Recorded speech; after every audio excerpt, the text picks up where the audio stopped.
এই মমতা বন্দ্যোপাধ্যায় তো এখনই আবারও কংগ্রেসের হাত ধরতে চাইছেন। দেখুন, এমন কিছু ব্লাড গ্রুপ আছে সব ব্লাড গ্রুপকে গ্রহণ করতে পারে কংগ্রেসের আদর্শ নীতিকে সামনে রেখে।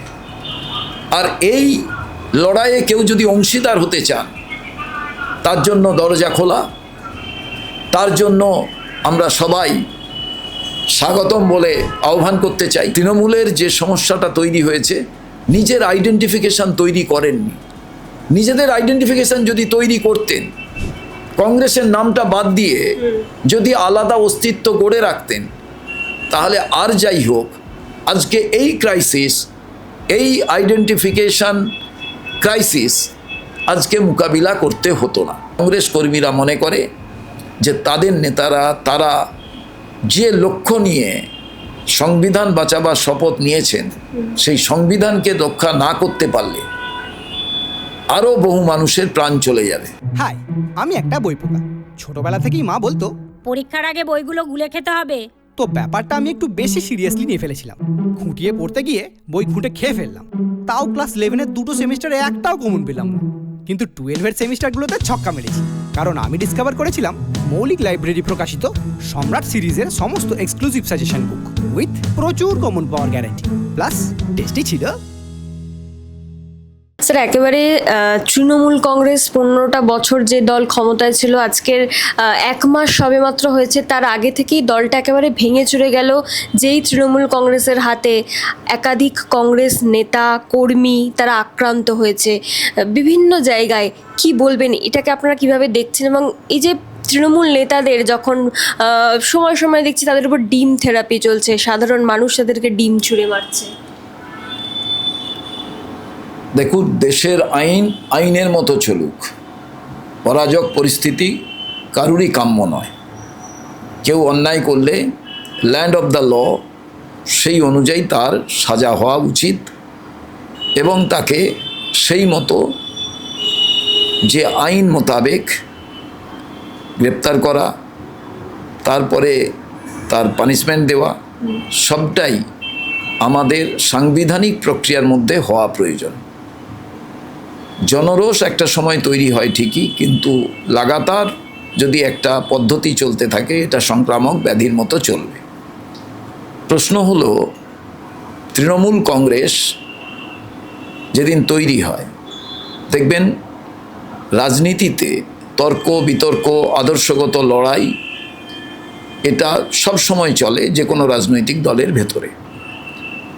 এক এক সময় রাজনৈতিক যারা সেই রকম চারিত্রিক দিক থেকে রাজনৈতিক পরিমণ্ডলে যারা গুরুত্বপূর্ণ নেতা, তারা সবসময় যে কোনো বিষয়ে তত্ত্বগত আলোচনা করেন, বাস্তবিক ইমপ্লিমেন্টেশন কি হচ্ছে তা নিয়ে আলোচনা হয়। তার থেকে মতভেদ সৃষ্টি হতে পারেই, কোথাও কোনো অন্তরায় নেই। এই মতভেদের কারণে তারা অনেক সময় দল থেকে অব্যাহতি নেন, দল পরিত্যাগ করেন। তারপরে তারা চিন্তা করেন যে আমার আদর্শ নীতিগত প্রশ্নে আমি আলাদা দল তৈরি করব। এটা আদি অনন্তকাল ধরে চলে। তার কারণ এই কনফ্লিক্টটা তৈরি হয় একটি রাজনৈতিক দলের পরিচালনগত দিক, তাদের সাংগঠনিক দিক, নীতি আদর্শগত দিক, এগুলোর মধ্যে থেকে এক রাজনৈতিক চরিত্রকে, সেই রাজনৈতিক চরিত্র সবসময় সেইভাবেই এটার বিশ্লেষণ তারা তাদের মতো করে করেন। সেখানে যদি কমফোর্টেবল জোন না পান, তখন তারা আগেই যে কথা বললাম, তারা সেই দলটি ত্যাগ করে আলাদা তারা তাদের মতবাদকে প্রতিষ্ঠা করার জন্য, সেই মতবাদকে ব্যাপ্তি ঘটানোর জন্য তারা আলাদা নতুন দল তৈরি করে। এবার প্রশ্ন হচ্ছে, মমতা বন্দ্যোপাধ্যায় যখন নতুন দল তৈরি করেছিলেন, তিনি কংগ্রেস থেকে বেরিয়ে গিয়ে দল তৈরি করেন, তিনি অগ্রিম দল তৈরি করে ফেলেছিলেন এবং তারপরে কংগ্রেসের ভেতরে বিতর্ক শুরু করিয়েছিলেন। তিনি জানতেন যে আমি দল থেকে বেরিয়ে গিয়েই যাতে একটা প্ল্যাটফর্ম পাই। তার মানে তিনি মানসিক দিক থেকে প্রস্তুত হয়ে গিয়েছিলেন যে আমি দল পরিহার করছি যে কোনো কারণে, তার অনেকগুলো কারণ আছে, বিশদ ব্যাখ্যা প্রয়োজন নেই। যারা রাজনীতির নিয়ে গবেষণা করেন, রাজনীতির ছাত্র, তারা এটা সবাই জানেন। এই যে তিনি দল ত্যাগ করেই আরেকটা প্ল্যাটফর্ম পেয়ে গেলেন, তার মানে দলে যখন ছিলেন তিনি আলাদা দল তৈরি করে নিয়েছিলেন। তার মানে আদর্শগত, নীতিগত, তত্ত্বগত বিভেদ, মতবাদ, তা নিয়ে ডিবেট, তা নিয়ে আলোচনা এবং কনক্লুশন যে আমি এই তত্ত্বগত বা আদর্শগত দিক বা ইমপ্লিমেন্টেশনে সহমত নই, আমি দল ছাড়ছি না। তিনি অগ্রিম ঠিক করে নিয়েছিলেন যে আমি দল ছাড়ছি, আমি দল তৈরি করে রাখলাম, এবার আমি ডিবেট শুরু করলাম এবং সেই ডিবেটের কারণে আমি বুঝিয়ে দিলাম যে আমি দল ছাড়ছি। এলেন, এসে তিনি দল তৈরি করা হয়ে গেছিল, সেই দল চালনা করলেন, কোনো অসুবিধে ছিল না। কিন্তু সেই দলের প্রতীক নিয়েও কোনো প্রবলেম নেই। মুশকিল হলো কি, সেই দলে তিনি নাম দিলেন তৃণমূল কংগ্রেস। তাও ঠিক আছে, আপনি কাউকে অনুসরণ করছেন, মেনে নেওয়া গেল। তিনি তৃণমূল ছাত্র সংগঠনের নাম দিলেন তৃণমূল ছাত্র পরিষদ, তৃণমূল যুব কংগ্রেস, যুব ছাত্র মহিলা সবই কংগ্রেসকে যুক্ত করে। তাও ঠিক আছে, কেউ ভালো জায়গা, প্রসিদ্ধ জায়গার নামে একটু নামকরণ রাখেন, কোনো সমস্যা নেই, আপনিও রাখতে পারেন রবীন্দ্রনাথের কোনো লেখার নাম নিয়ে। কিন্তু এর প্রতিষ্ঠা দিবসটা, ফাউন্ডেশন ডেটা আপনি একই করে ফেললেন। ছাত্র সংগঠন 28শে আগস্ট, আপনারও ছাত্র সংগঠনের নাম তৃণমূল ছাত্র পরিষদ, ফাউন্ডেশনের ডেট হচ্ছে 28শে আগস্ট। মানে একই দিনে যেন দুটো শিশুর জন্ম হয়েছে, কিন্তু তা তো নয়। কংগ্রেস তার কণ্ঠী হিসাবে যদি কেউ বাংলায় ব্যাপ্তি প্রসার পেয়ে থাকেন, আজকে লোকে ভাবছে কেন এইভাবে ভেঙে যাচ্ছে। কণ্ঠীর অপমৃত্যু তো হবে, কারণ আমি কাউকে নকল করছি, নকল তো বেশি দিন স্থায়ী হয় না, সমাজে কোনো জায়গায় জায়গা নেয় না, নিজের আইডেন্টিফিকেশন তৈরি করে না।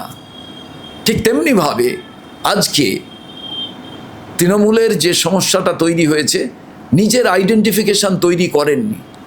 নিজেদের আইডেন্টিফিকেশন যদি তৈরি করতেন, কংগ্রেসের নামটা বাদ দিয়ে যদি আলাদা অস্তিত্ব গড়ে রাখতেন, তাহলে আর যাই হোক আজকে এই ক্রাইসিস, এই আইডেন্টিফিকেশন ক্রাইসিস আজকে মোকাবিলা করতে হতো না, আমার এটা মনে হয়। আজকে মমতা বন্দ্যোপাধ্যায় কংগ্রেসের সাথে যে জিনিসটা করেছিলেন, দলে থেকে দল ভাঙানো, তার দলের সমস্ত বিধায়ক সাংসদরাও আজকে সেটাই করছে মমতা বন্দ্যোপাধ্যায়ের তৃণমূলের সাথে।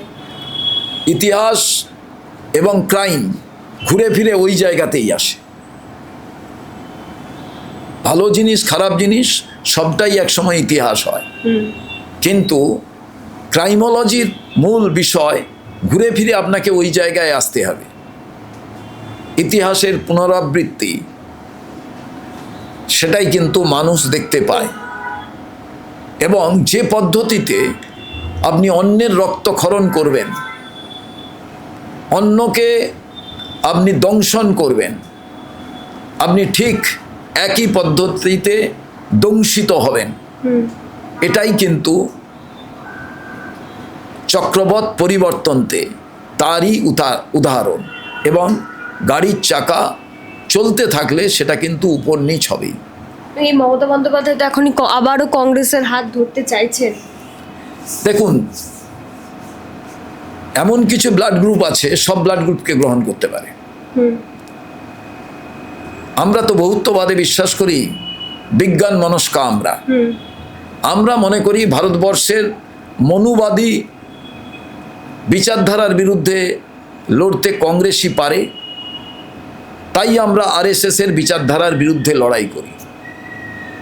আমরা দেশে যে অরাজকতা চলছে, সেই অরাজকতার বিরুদ্ধে লড়তে আমরা বিজেপির তানাশাহির বিরুদ্ধে আমরা প্রতিনিয়ত লড়াই করছি।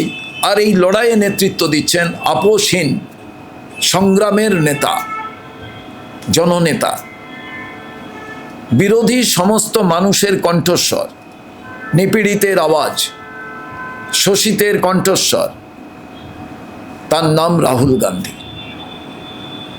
তিনি সংবিধানকে বাঁচাবার জন্য, দেশ বাঁচাবার জন্য যে লড়াই লড়ছেন কংগ্রেসের আদর্শ নীতিকে সামনে রেখে, আর এই লড়াইয়ে কেউ যদি অংশীদার হতে চান তার জন্য দরজা খোলা, তার জন্য আমরা সবাই স্বাগতম বলে আহ্বান করতে চাই।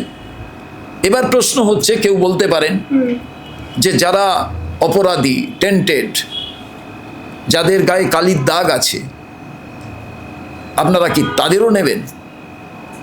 রাহুল গান্ধীর এই লড়াইয়ে কংগ্রেসের আদর্শ নীতির সঙ্গে পায়ে পা মিলিয়ে চলতে গেলে বুকে অনেক দম চাই, ধক চাই, সাহস চাই। সেইটা তারাই করতে পারবেন যারা মনে করেন যে আমি অন্যায় করিনি, আমার উপরে আঘাত এলেও আমি তাকে পরোয়া করি না। তার কারণ সবাই জানেন যে কংগ্রেসের কাছে ওই ওয়াশিং মেশিনটা নেই, যে ওয়াশিং মেশিনটা তামা, পেতল, অ্যালুমিনিয়াম কোটেড নয়, অর্থাৎ ED, CBI, income tax, state police, central পুলিশের দ্বারা কোটেড নয়, যেখানে ঢুকিয়ে দিলে আমার অল সেফটি আমি মনে করব। অতএব এই জায়গায় সেই ব্যক্তিরাই আসবেন, রাহুল গান্ধীর সঙ্গে পায়ে পা মেলাবেন, সংবিধানকে বাঁচাবার জন্য লড়াই করবেন, দেশকে বাঁচাবার জন্য লড়াই করবেন, যাদের সেই কারেজ আছে, সেই সাহস আছে, সেই মানসিকতা আছে। অতএব আমাদের কোথাও আমাদের আপত্তি নেই কে আসবেন কে আসবেন না। দাদা, কালির দাগ দুর্নীতি করেছে সেটা তো মানলামই যে দল করেছে, কিন্তু তৃণমূলের হাতে আপনাদের অনেক কর্মী রয়েছেন, তপন কান্দু থেকে শুরু করে এরকম হাজারো তপন কান্দু রয়েছে যাদের মৃত্যুর, খুনের মূল অভিযুক্ত তৃণমূল কংগ্রেস। তাদেরকে যখন দলে আবারও নেওয়া হবে, কংগ্রেসে যদি নেওয়া হয়, বা যখন আমরা দেখছি যে সোনিয়া গান্ধী মমতা বন্দ্যোপাধ্যায়কে আলিঙ্গন করছেন, তখন এই কর্মীদের বা তাদের পরিবারের সঙ্গে বিশ্বাসঘাতকতা করা হয় না, বা তাদের সঙ্গে অন্যায় করা হয় না কি? কংগ্রেস এমন একটি রাজনৈতিক দল, যে রাজনৈতিক দলের কর্ণধার, চালিকা শক্তি গান্ধী পরিবার। সেই পরিবারটাকে দেখে সারা দেশের শেখা উচিত, জানা উচিত। তার কারণ বাবাকে ছিন্ন ভিন্ন, বিচ্ছিন্ন হতে দেখলেন, তার শরীরের প্রত্যেকটি অঙ্গ প্রত্যঙ্গ, প্রত্যেকটি টুকরো টুকরো মাংস। তারপরেও সেই হত্যাকারিণীকে যখন তার পুত্র কন্যারা ক্ষমা করে দেন, ত্যাগ তিতিক্ষা, ক্ষমার মধ্যে দিয়ে বহুত্ববাদের নিশানি কিন্তু দেখা যায়। কিন্তু এটাও ঠিক, কংগ্রেস কর্মীদের রক্ত, কংগ্রেস কর্মীদের যে ঘাম, তাদের যে নিজেদের দীর্ঘদিনের ডেডিকেশন, তাদের স্যাক্রিফাইস এবং জীবন বলিদান কংগ্রেসের পতাকার জন্য, তাকে কংগ্রেস সবসময় মান্যতা দেয়। এবং তাদের এই পুরো সমস্ত ঘটনার যে সামগ্রিক এক একটি কর্মীর, তাদের যে স্যাক্রিফাইস, তাদের যে রক্ত, সেইটা কোনো সময় কংগ্রেস ইগনোর করে না। তাই তাদের যে চাহিদা, তাদের যে সাজেশন, তাকেই মান্যতা দিয়ে সব সময় কংগ্রেস তার চলার পথে নীতি আদর্শকে সামনে রেখে গতিপথ বদলেছে বৃহত্তর স্বার্থে। আর সেই বৃহত্তর স্বার্থটা হলো যে দুজন মানুষকে মৃত্যুবরণ করতে দেখেও 10 জন মানুষ এগিয়ে গেছেন। তাই তো পরাধীনতার শৃঙ্খল থেকে ভারত মুক্ত হয়েছে। আমরা স্বাধীন ভারতবর্ষের, আমরা 4টে স্তম্ভের একটি গুরুত্বপূর্ণ স্তম্ভ হচ্ছে আপনার ক্যামেরা এবং বুম। তার সামনে দাঁড়িয়ে এই কথাগুলো যখন আমি বলছি, তখন আপনাকে ভাবতে হবে কংগ্রেসের বহু মানুষ তাদের প্রাণ দেওয়া, তাদের ত্যাগ তিতিক্ষা, তাদের জীবন বলিদান, তার মধ্যে দিয়েই তো স্বাধীনতা পেয়েছি। অতএব আমাদের কর্মীরা প্রতিনিয়ত যে অন্যায়ের বিরুদ্ধে লড়াই করেছে তাকে কংগ্রেসের সর্বোচ্চ নেতৃত্ব কোনো সময় ইগনোর করবে না, সম্মান দেবে এবং আগামী দিনে রাজনৈতিক যে কোনো পদক্ষেপ, কোথায় কি আলোচনা হচ্ছে, কতটা কি তার বাস্তবিক দিক, এগুলোর থেকে বড় প্রশ্ন যে কংগ্রেস কর্মীরা মনে করে যে তাদের নেতারা তারা যে লক্ষ্য নিয়ে সংবিধান বাঁচাবার শপথ নিয়েছেন সেই সংবিধানকে রক্ষা না করতে পারলে আরও বহু মানুষের প্রাণ চলে যাবে।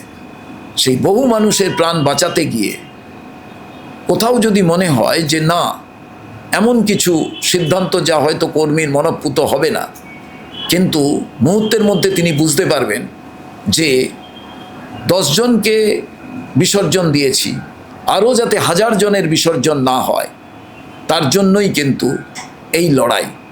অতএব কোথাও অবিচার হবে বলে আমি মনে করি না। কংগ্রেস কর্মীদের সমস্ত সাজেশনকে মান্যতা দিয়ে সর্বভারতীয় কংগ্রেস কমিটি নিশ্চিতভাবে তাদের সিদ্ধান্ত গ্রহণ করবেন, যাতে সম্মানিত হবে কর্মীবৃন্দরা।